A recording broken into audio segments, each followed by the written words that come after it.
Thanks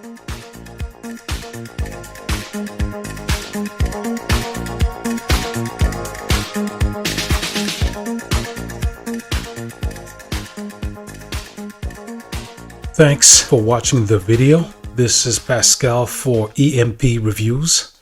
This is a review of Captain Marvel, actress Brie Larson's first entry into the Marvel Universe.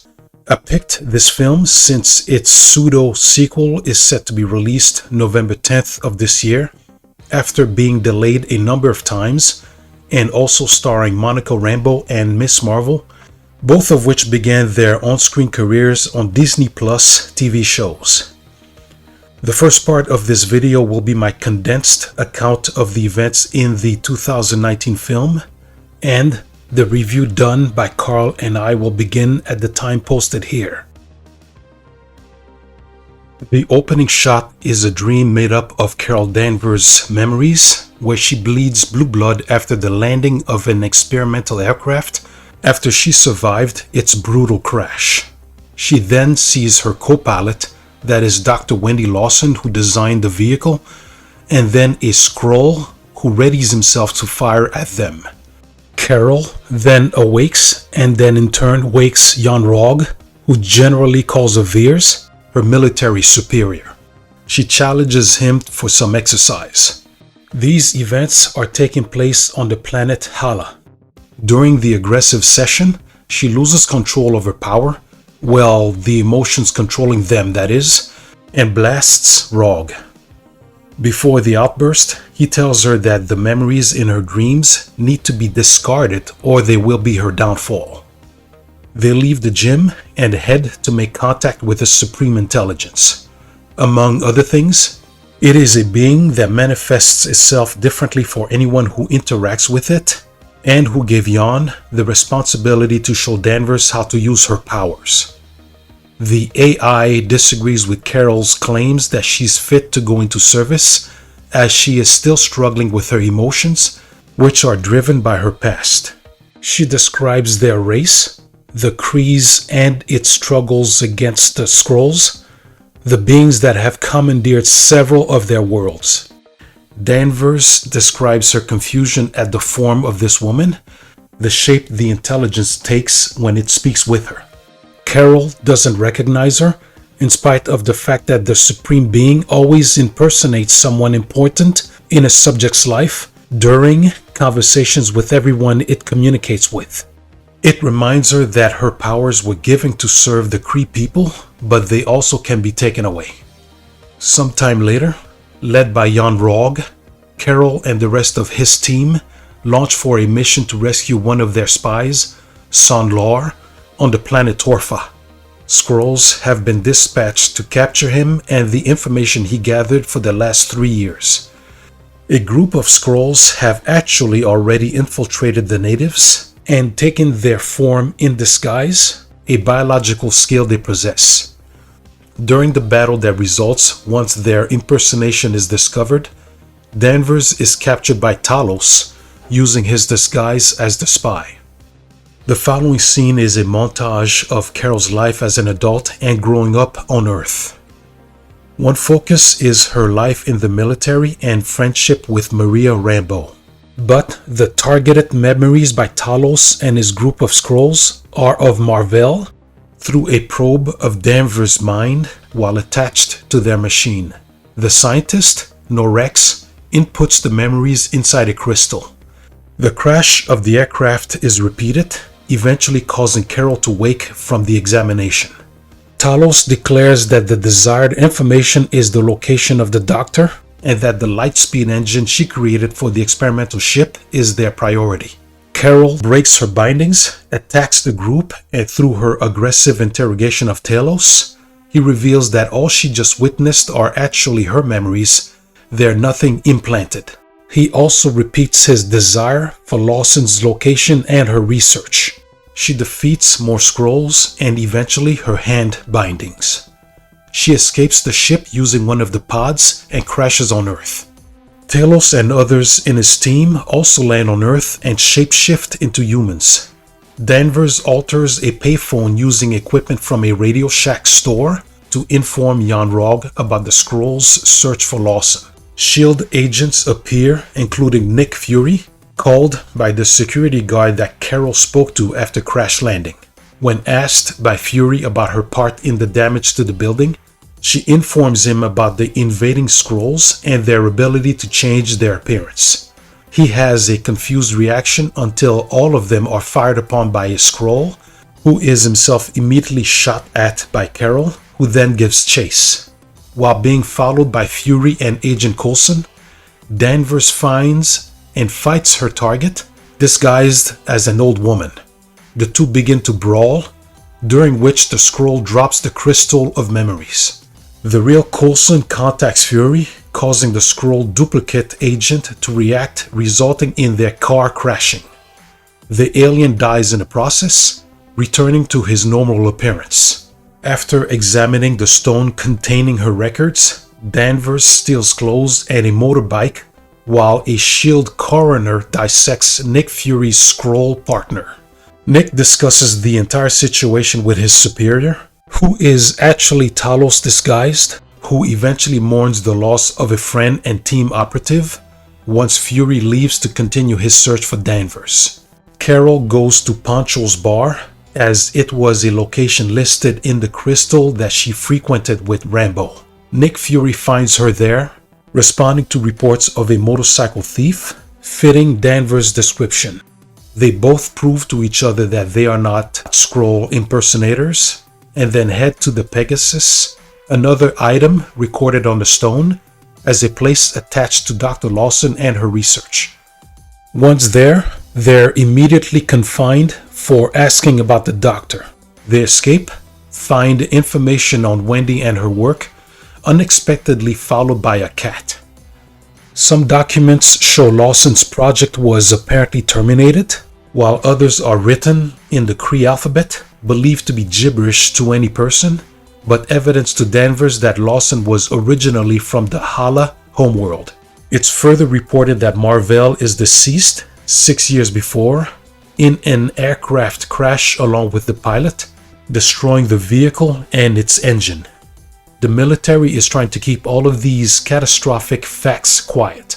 Photographs include one with Carol near Wendy and Maria Rambo. Upon discussing all of these findings, Jan Rog mentions that Mar-Vell's undercover Kree operation on this planet, or C-53 as they call Earth, was working on technology that would help win the conflict against the Skrulls. Danvers says that the Supreme Intelligence takes the form of Lawson and that she remembers being here in the past, but Rog claims that these narratives are all Skrull mind manipulations. Meanwhile, Fury had secretly summoned S.H.I.E.L.D. agents including Keller, who eventually accidentally reveals that he's a Skrull in disguise due to some trick questions by Nick. Fury creates a reason to separate himself from him, and Keller eventually orders the rest of the team to detain Nick once he figures out Fury realized he was a Skrull. However, he finds him first and brawls with Nick when he resists being apprehended. Danvers blasts Talos away, interrupting the one-sided beating given to Nick. Carol and Nick escape the installation in a quad jet with the cat stowaway on board and head to meet Rambo in Memphis, the last person who had contact with her and Lawson before they both supposedly died. Danvers' memories become more clear, depicting her waking up on planet Hala 6 years ago. Danvers meets Maria and her daughter, and Rambo recounts the events leading up to Carol and Lawson flying away in the Aces aircraft. Monica shows photographs picturing the close relationship Danvers had with her and her mother. Talos eventually makes an appearance. Norex impersonates Maria outside of the house near Monica as insurance that Danvers won't kill him. From the Pegasus installation, he commandeered the black box from the Aces with recordings of Carol's and Wendy's voices. Talos is shocked at the presence of the cat, claiming that it is a flurkin, not the harmless animal it appears to be. The footage originates from the flight that Lawson took with Danvers, and it starts with the doctor listing a list of coordinates to her lab. Though it is audio only, the film displays the events. They're attacked mid-air, and in spite of Danvers' aggressive piloting, they are hit, causing the plane to crash. Both women survive, but with Wendy barely conscious. She reveals her real Kree name and her extraterrestrial origins.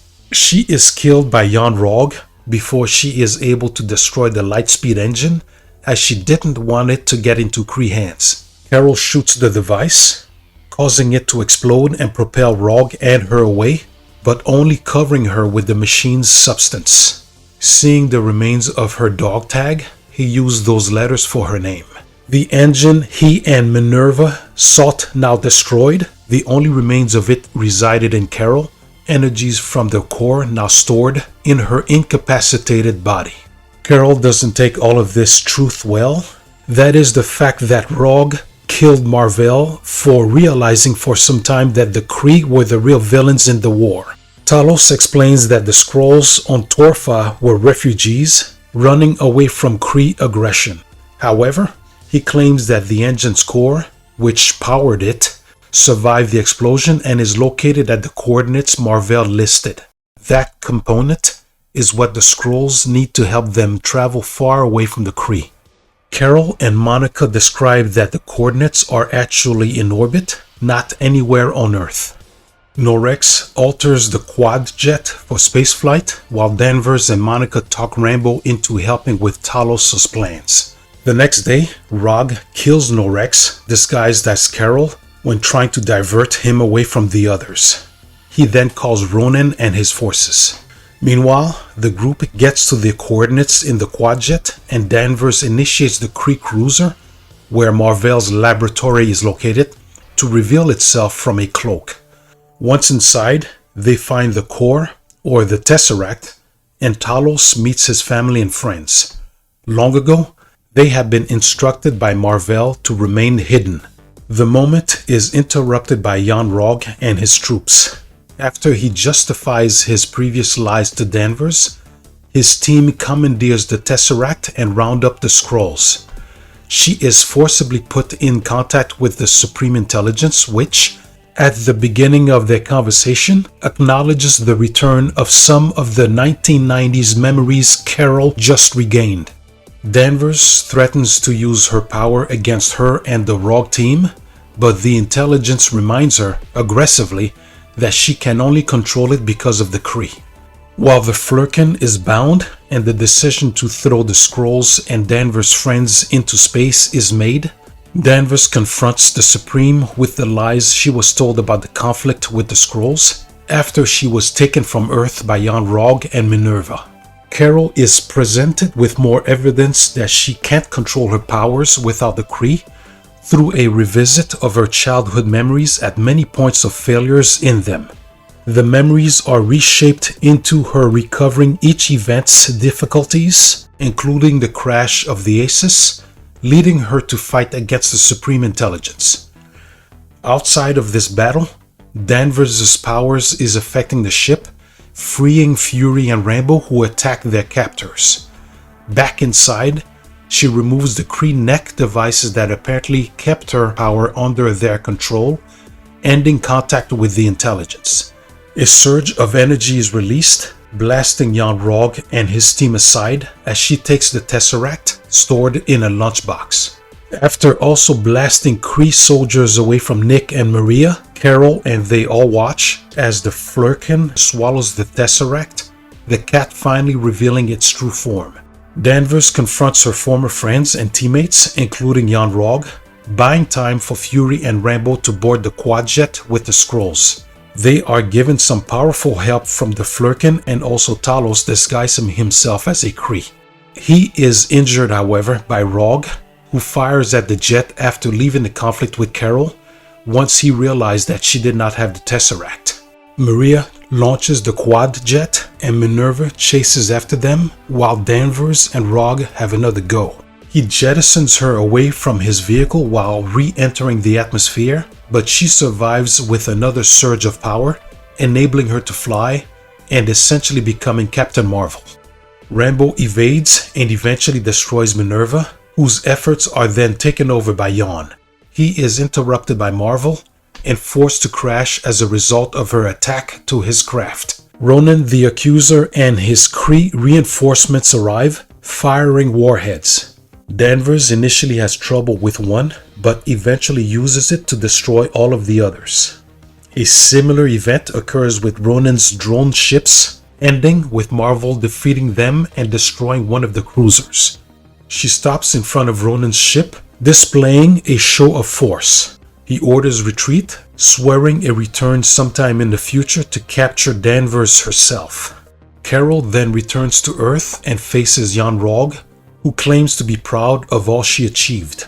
Instead of taking on his challenge to fight him without powers, she blasts him off his feet and then shoves him back into his spaceship. She programs it to return to Hala, empty-handed, as he describes the failure of his mission. Captain Marvel does provide him with a promise to end the entire war with the Skrulls, a statement to be delivered to the Supreme Intelligence, and then launches his ship by energizing its engines. Soon after, the Flerken injures Nick Fury's left eye, and at dinner, Talos describes his impersonation of Agent Keller and the Kree Skrull spy from the mission on Torfa. Carol decides to help the Skrulls find a new home as a completion of Mar-Vell's work. Later, Nick agrees to keep the Tesseract safe and is given back his pager Danvers demanded from him when he used it earlier to summon who he thought was Keller and Agent Coulson to Pegasus. She altered the device to be able to contact her through space. After a goodbye to Maria and Monica, Carol joins Talos, his family and the rest of his friends in orbit as they then fly off into space. Sometime later, Fury authors his proposal for what will eventually become the Avengers Initiative when Coulson meets him, reporting the continuing search for the Tesseract. Fury mentions his concerns for other potential extraterrestrial threats, Captain Marvel's unavailability, and the need for more heroes. A post-credit scene shows Black Widow, Captain America, Rhodes, and Banner examining the pager when it deactivated itself after a period of sending its signal. After Natasha orders a reactivation of the device to have it again send its messages, Danvers appears asking to see Fury. The second post-credit scene shows the Flerken ejecting the Tesseract on Nick's desk.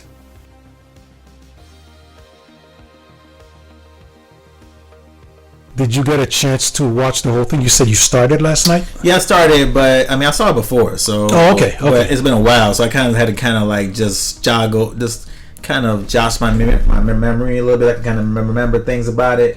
You know, but I do remember certain things when I saw it, and I said, "Oh, okay, now I remember the story and everything." Yeah, I remember the story. I remember like how I felt about it when I saw it, which is really what I was looking for.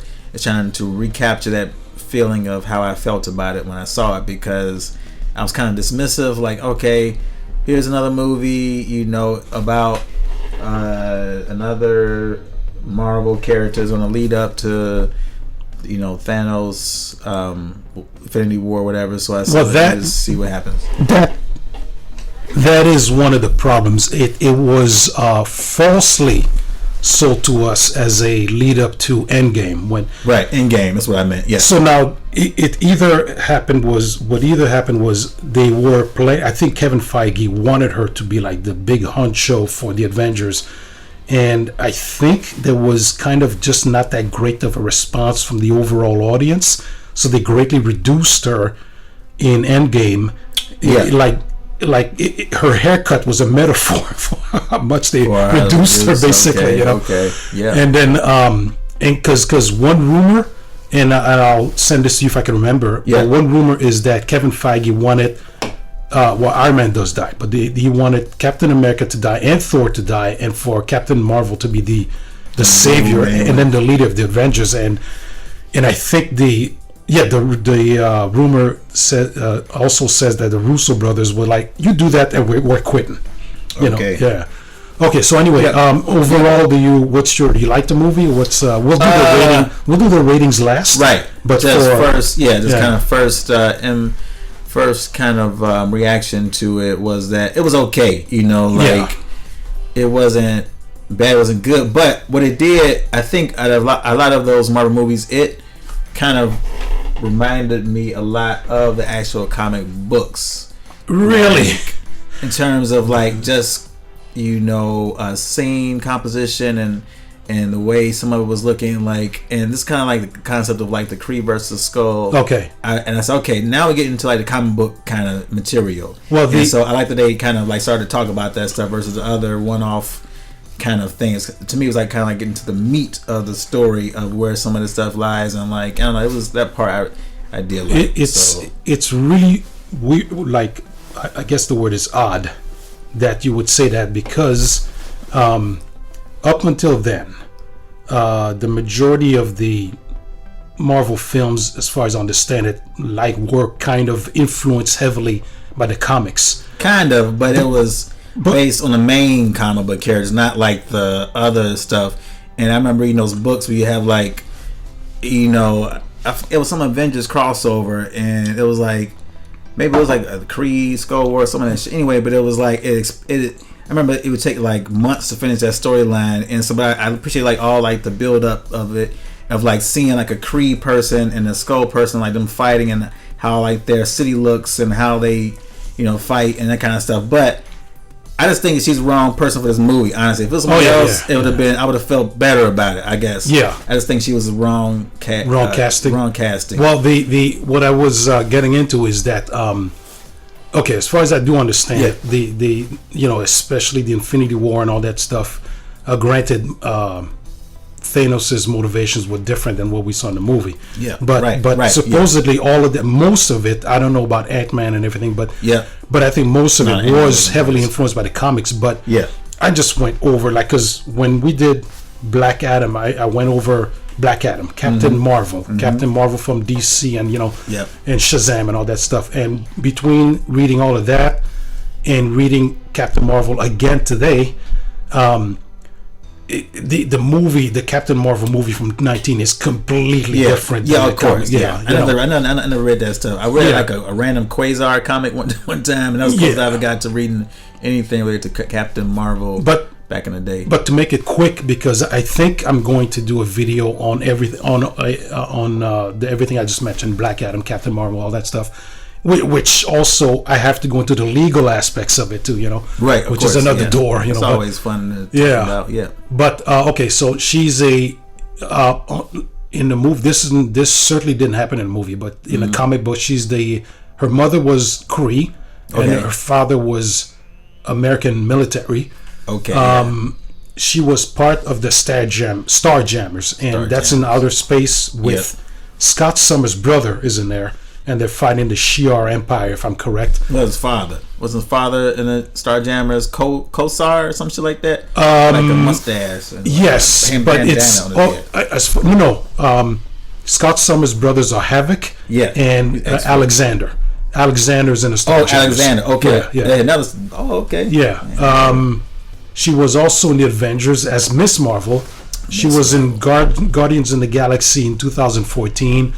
And I don't know, like after a while, like comic books, at least for me, seem to kind of lose their credibility, if I can call it that, in Marvel. When? So I don't know, but 2014 seems late to me. I don't know. Oh yeah, no. Yeah, it's not. No, it was too recent. Yeah, I didn't read comic books really past, I would say, like the mid-90s. Yeah. Back when they were selling by the hundreds of thousands. It was good, man. That's when the story came out. It wasn't in the 90s. It was good, man. No. Captain Marvel, Miss Marvel, that's like, I think 70s. Oh, yeah. I was talking about like the Infinity War stuff. Yeah. Oh, yeah. Back to Miss Marvel. Yeah, that was... Yes. Okay, I'll have to look that up, but I'll take your word for it, because I don't know when the Infinity War first... Yeah, man, that was all that stuff. I remember that's when I was buying the comics. Anyway, so back to, you were saying, Carol, like back in the... Yeah, 60s. And the last thing is... and of course, the probably one of the more... This is probably just as impactful as Dark Phoenix, maybe, but, Rogue stealing Miss Marvel's powers. Yes. And then she's rescued by Spider-Woman, who brought her to Professor X. Okay. And then eventually she went off into space, because in one of my favorite characters is Binary, who is Carol Danvers as Binary with the Starjammers. But yeah, but that's for another video probably. Yes. Okay. So that's my first. So my first. What about you? Wait. Yeah, exactly. Yeah, my first. Because back then I was still, I guess what you would call the Marvel Kool-Aid and stuff. So this is what I did for my Facebook page. Oh man, that's nice. After I saw it, but my grade is a lot lower now, wait, does that say A minus? Yeah. Okay. Yeah, it's pretty high, isn't it? I would never have thought that. Okay, because I did. Well, that's just it. I saw it twice. That's nice though. And it was after Infinity War, and so I was juiced up for it. Okay. And it's not A minus now. It's a lot lower. Down. Okay. Yeah. So and I even did a drawing for it back then. Oh, see, that's nice. I would have I would have done a lot more to it. After I saw the movie, I was like, okay, this is. You were let down. You said you defeated. I'm not doing that shit. Fuck that. Yeah. Okay. So so I enjoyed it a lot when I first saw it. But then the first problem is, and this was something.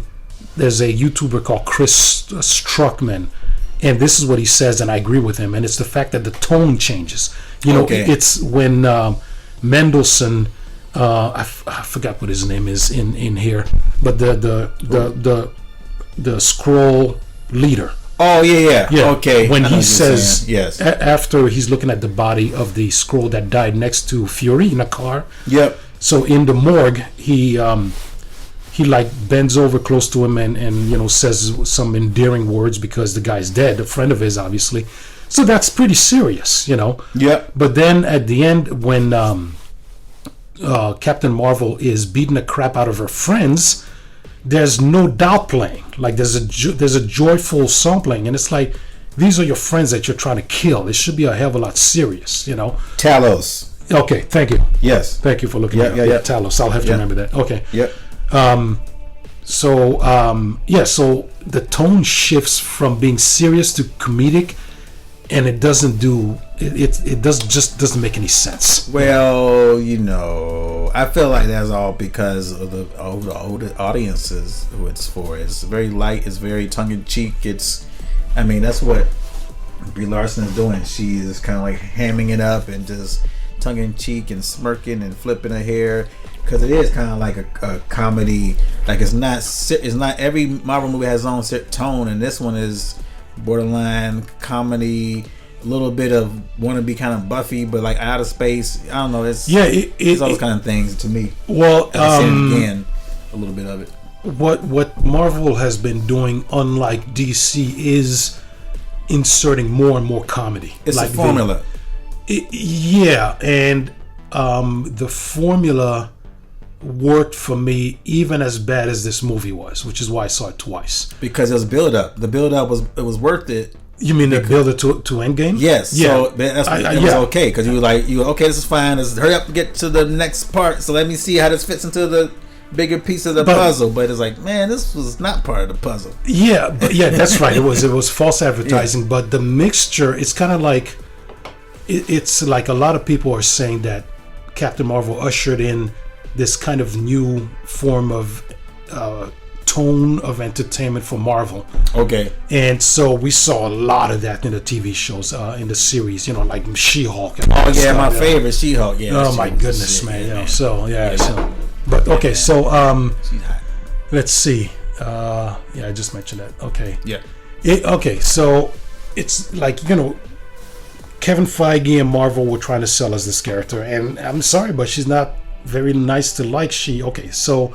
She's still Feige. Is it Feige or Feige or Feige? Okay. Yeah. So she steals a man's bike because he, I guess, put a pass on her. I don't know if you remember that. Who did what? Like, okay, so after she meets Fury for the first time. Oh yes. And before is it? It's after the scene on the train when she's fighting the Skrull, who was that old woman. Yeah. Before she meets Fury again at the bar, before she makes it inside the bar, she's walking there and there's a guy on a motorcycle, and was it before it's around that scene, I can't remember exactly everything chronologically, but there's a guy on a bike who sees her, who's attracted to her, and he makes a pass at her, and she snubs him or whatever, and he goes inside or something. She steals his bike. and there's a deleted scene where she brutalizes him. Oh man. Yeah. And then so she goes because they either he's bad or the film is making you believe he's bad, So wait, so she just beat him up without him doing nothing to her? Like he didn't try to rob her. He just said something to her. He must have done something more than her. No, maybe the scene is on. Brie Larson has a big forehead, by the way. I just want to put that out there. What she has a big forehead? Yes, her forehead is huge. Yeah, a lot of people are saying that they would have loved to have Sackhoff. What's her face from Mandalorian? No, I like her a lot. I like better her too, that, but now she's wrong for that role too, man. I like her in that because she's good in Mandalorian and Battlestar Galactica. I think she's perfect for those other roles. All right, so there. Oh, I know that actor. Okay, all right, there we go. Yeah, she's perfect in Mandalorian. Yeah, I'm not putting the sound on because it might cause a problem when I'm recording and stuff. Cool. But just kind of. So all of this is cut out, but I gotta remember where he's from. I gotta look that up. Okay, so they talk and I think he's European. I think he's British or something. But he looks like some other European. So all of this is cut out. So she beats the crap out of him. That's why they cut out because maybe because they say this don't make sense for her characters. We're gonna cut this out. Why do we film this? So she steals his bike. Yeah. I don't know. So it makes sense why they cut this shit out, man. You think so? Yes. Okay. Because if they had the scene, it would go against her character, and then it would be she would be seen as like, man, he didn't do nothing to you. Just said some words to you, broke his. That's not cool. Oh yeah. But I mean, there's enough. I mean, for one thing, at the end of the movie, when she destroys that Kree ship, I was fine with her destroying the missiles it shot. Yeah. But then she destroys the ship, and she didn't have to do that at all. Yeah. She killed a bunch of innocent people there. So she did, but that's kind of cool, right? No, I don't think so. The kid must be like, because she did have a little rage out. I could see her. She had this frown on her face, and that's because her big forehead made the frown really emphasize on her little face, the bottom half. You draw a face and it's like 3/4 up anyway, but hers is like half and half, so it really makes the little face, like the frown she makes, looks really mean. And then I don't know, man. I can see what they try to do with her, but I don't know. She still was not right for that movie. Yeah. I will say the casting was. You know what it is though. I'm not sure it is casting because first of all, she's an award-winning actress. I know, and so it's good at everything else. So now, ever since I saw the Star Wars prequel, I anytime people say this actor had a bad performance in this movie and a good performance elsewhere, it's because of the director. So you think, okay, and the editor, the editor. The editor. It took me a while to appreciate their work, and also sound guys. Yeah. But between the director is the one who will ask you to do 50 takes for one movie until he gets the right one. I just think, man, if she would have... So she has the ability to be a good actress, but these directors, first of all, if you are a director for Marvel, you barely are directing because, you're not doing the action scenes because the first person they offered Captain Marvel to wanted to direct action scenes, and they told her no, you're not doing that, and she was like, forget it then, this is a fact. Well, I'm saying that's the individual performance thing. I feel like she act heroic, you're a hero, and that's what the director is supposed to do, to tell her. But everybody else, like the girl who played the Wasp, she act heroic, and she always acts heroic. She just knows what to do. The time that I will agree, this I don't think this is the norm. I think this is a rarity, but the Jonathan, I don't know what his name is, the guy who played Kang. That guy is a damn good actor, and in my review, I don't know if you watch it, but in my review, I didn't see it. No. In my review, I said that he superseded the director's skills and direction because he's probably the best actor, at least performance-wise, in that movie. I have a theory about him, and go ahead. And well, I think that he did a damn good job in that movie, and his skills are wasted in that movie. And so I think that's one of the few times an actor is doing better than what he's been asked to. But for for other movies, if a good actor has a bad performance, it's the director's fault. Yeah. Yeah. See, like, hey, man, I think he was good, but I also think Paul Rudd was just as good. Like, Paul Rudd in that movie, he is Ant-Man, and he made me just as a person and a character that really don't add up, but he just made himself into this Ant-Man character. I think it's pretty cool. But yeah, Jonathan, what's his name? Majors was good, but I always look at him as like, he makes his face like he's eating like Sour Patch Kid, and he's making he's making an ugly face, like this pensive kind of like. You mean in Ant-Man? Though. In Ant-Man or in where? In Ant-Man and one of the Cowboys, like it's part of his signature thing he does, but it's good, and he works it. But he did command that movie because I was trying to think, okay, well, what else can he do to bring that Josh Brolin already didn't bring? Like what other element can he bring? And he did with a smaller, physical, but he was big at the same time. So I think he did a pretty good job. Yes, he does. He emote very well. He emoted very well as Kang. And then the Blue, I'm like, okay, please just be Blue. And he's Blue. I said, oh, cool, there he is. And I said, okay, that's cool. Yeah, yes, I agree. He's a good actor. Yeah, Okay, so I found it disappointing that the character at the beginning of the movie has a lot of powers already, because to me it's more interesting when someone either earns their power or falls into it, and then through trial and error and making mistakes or abusing the power, they become heroic at the end. The only time that it was not done that way and was still good was in Thor. But then again, with that, Thor loses his power in the middle. So you need an arc in order, for me anyway, in order to captivate me, you need an arc. And she always had her powers, and at the end, her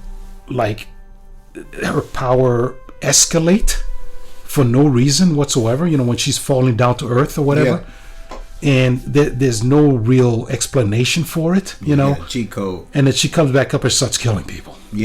So she got a cheat code, and she's a cheat code. Is that what? A cheat code, man. That's what she's got, and it's just like in any game, you got a cheat code. It instantly becomes boring, and so after like 5 minutes, and that's what it did feel like in parts of this movie, because she was kind of like just looking effortlessly, just punching people and then smirking, and like I said, it was just like, okay, I'm not invested.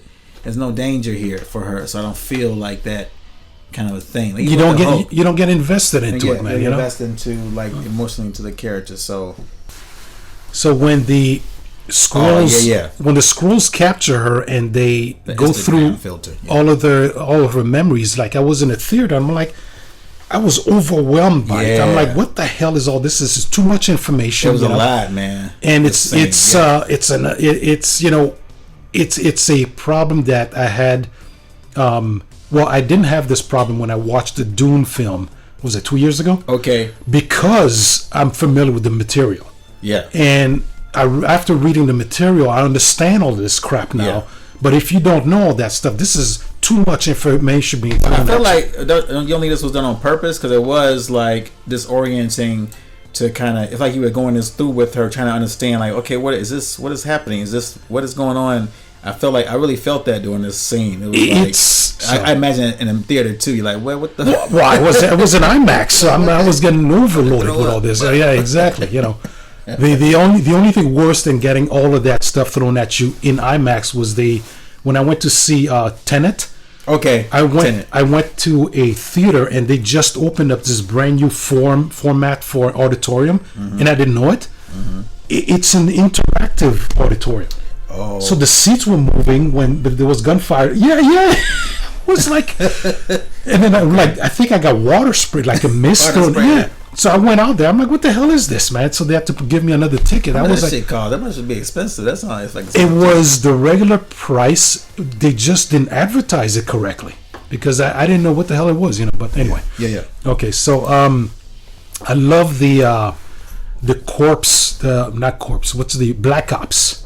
or operation they had at the beginning. Yeah. That was cool. I wish there was more of that. Like going to do like operations and all that. That was cool, It was like what do you call military it? Almost. Military, like space military. Like they all have helmets and they all have like visors. Oh, Halo.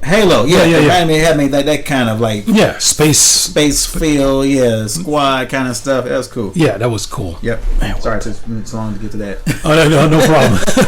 Well, what happens is whenever if we didn't come up with it, I would have put like a caption on it in the video and all that stuff. You know, so. You found it. Yeah. One cool thing, like maybe a little quick, but one of the cool things is I could tell, like looking at this here, you could tell that they had stunt coordinators. Yes, because they had some weird holes. That's pretty cool, right there. You're right to isolate that scene like that. Pretty cool. There was a weird hold, and there's another one where he's got a weird grappling.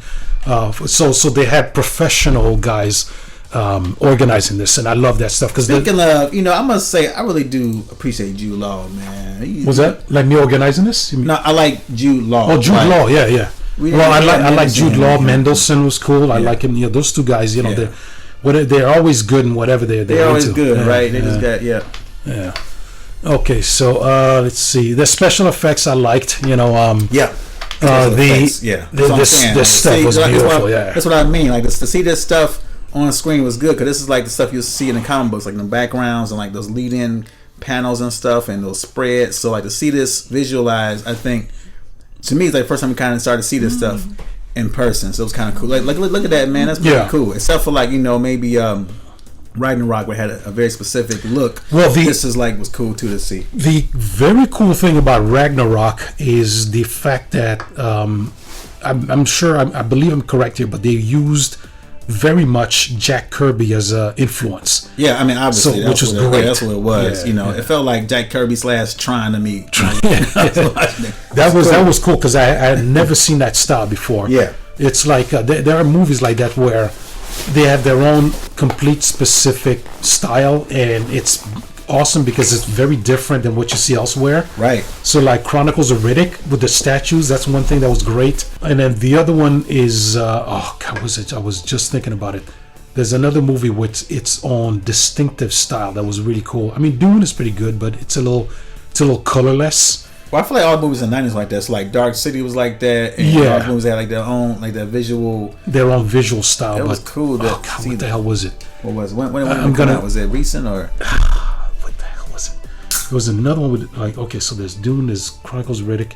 Yeah, that smoke. The bringing of the device for the Supreme Intelligence, like at the near the end of the movie when they're on the Skrull ship, they activated there, and it seems weird because it seems like because not only does it seem like it's kind of a force, a being that should be more centralized to the original planet, which is Hala, Hala. And in the comic books, if I'm correct, that entity is centralized on that planet, but in the movie, it's like a device.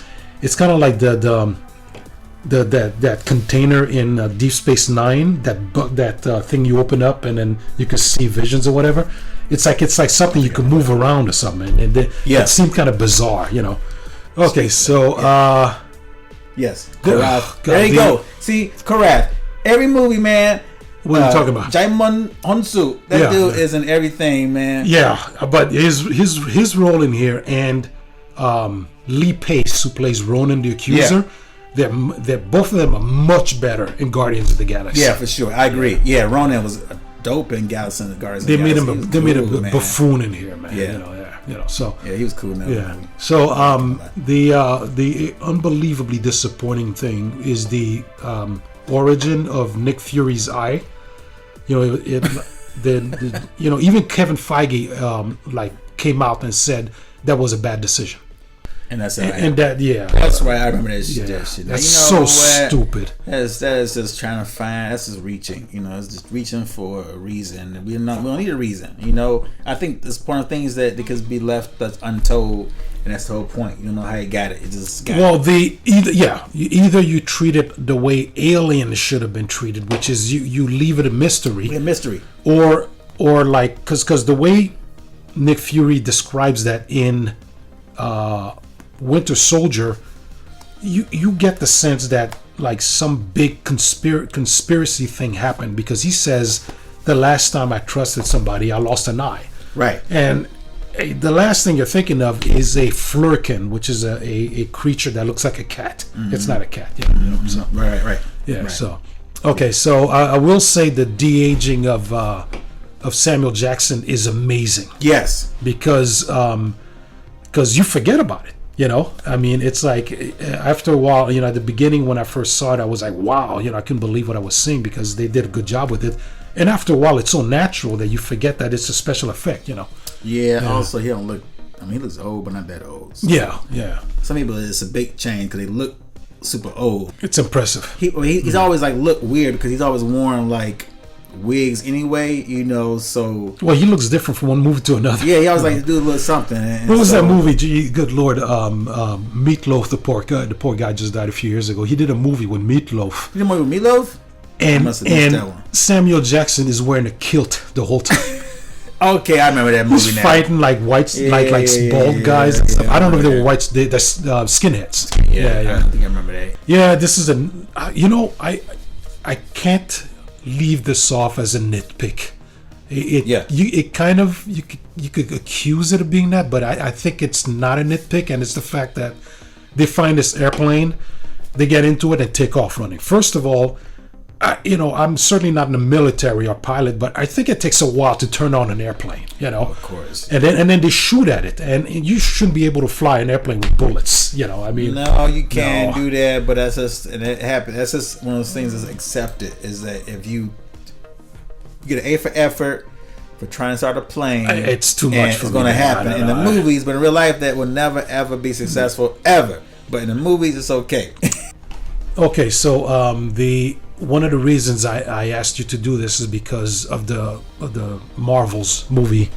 The Marvels, which has been delayed again, but that's why I try to make movies, videos based on stuff that is trending, basically. Right. Yep. So the Marvels has been on the news in spite of the fact that it's been delayed for the 5th time, is it?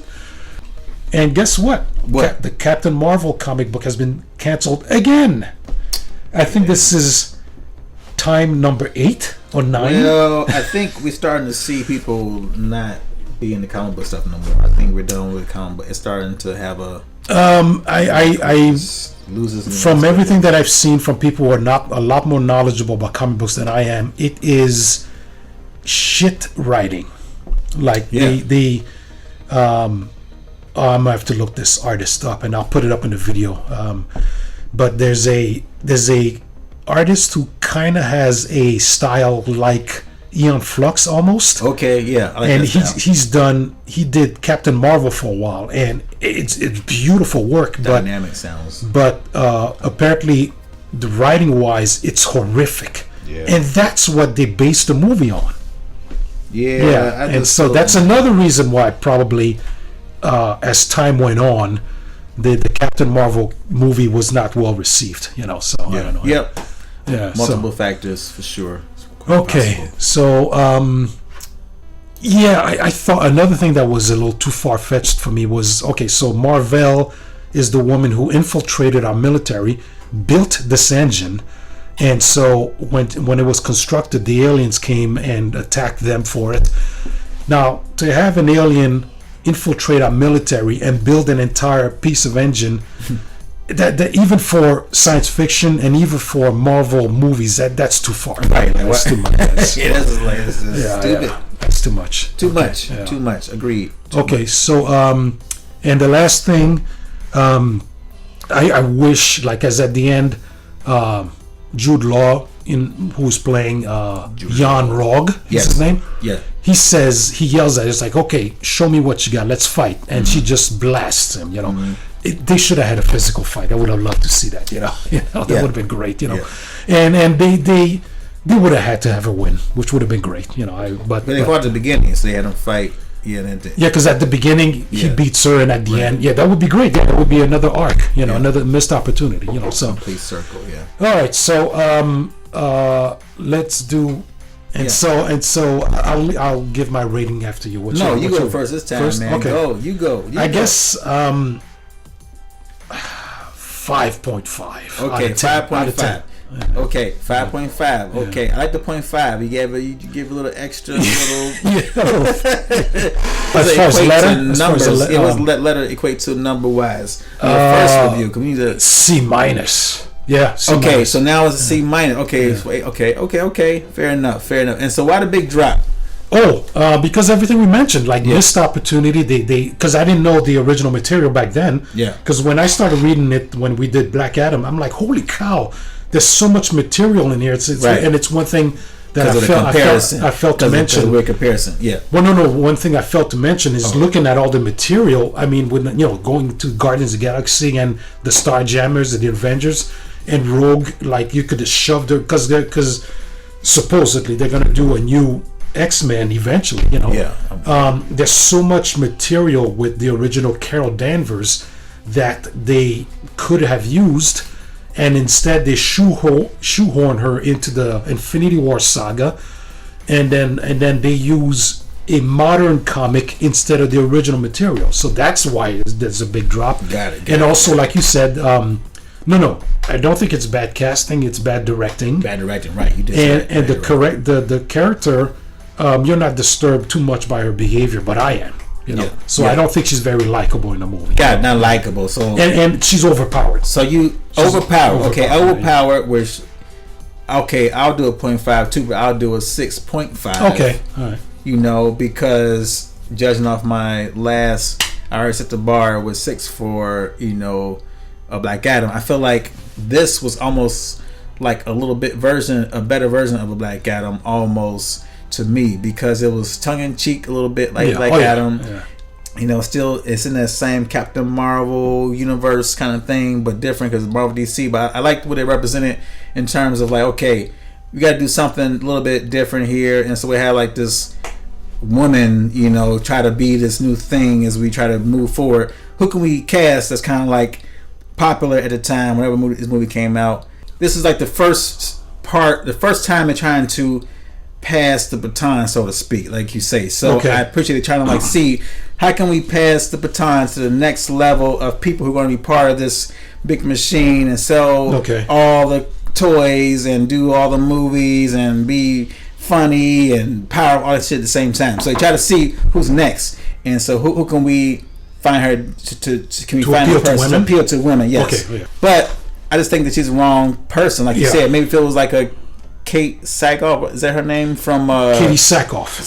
Maybe if it was her, like you said, something kind of is edgy but likable, a little more likable but edgy kind of thing. Yeah, then it'd be send a better message. She's hot, but she exudes physical strength, right, and confidence and all that kind of stuff. So what you want your women to be confident in themselves. So like, and also like Samuel Jackson is always great, So having him in that movie, and I like I said, having Jude Law is good. So I really like Jude Law and AI. I thought that he was like the best part of that movie. I mean, it was. I like the movie, for what it was, but I thought he was like almost like the best part of that movie. And so seeing again, in this movie, really kind of like playing off his like, you don't know if he's good or bad, if he's helpful or not helpful, like that Artful Dodger kind of thing. Yeah, duality. He does it really well. So I like that because of that. And like I said, at the time I thought it was like leading up to, like you said, Endgame. So I'm looking forward to that too. So something big. Something big. So I saw it, but when I saw it at first, I was like, you know what? I'm let down too. So that's why I said it's like 6.5. It's not great. Okay, 6.5. It's not bad. It's just Yeah. Okay. Yeah. It's it was a letdown. I was definitely sold on. I was sold a bill of goods, basically, whatever the term is. Yeah. So okay. Well, thanks for watching the video, and I again, I don't know how many times I've said this, but I think the next video is going to be Battle of the Super Sons. What the hell is that? That's the. It's animated. It's Batman's son that he had with Ra's al Ghul's daughter. Oh. And Superman's son that he had with Lois. Oh, and the Justice League is taken over by Starro. Who the hell? Oh, the big star. Yeah, thing? and it's animated. Yeah, That's yeah. pretty So, funny. okay, thanks for watching the Thank video, you. and I'll see you the next one. Yeah.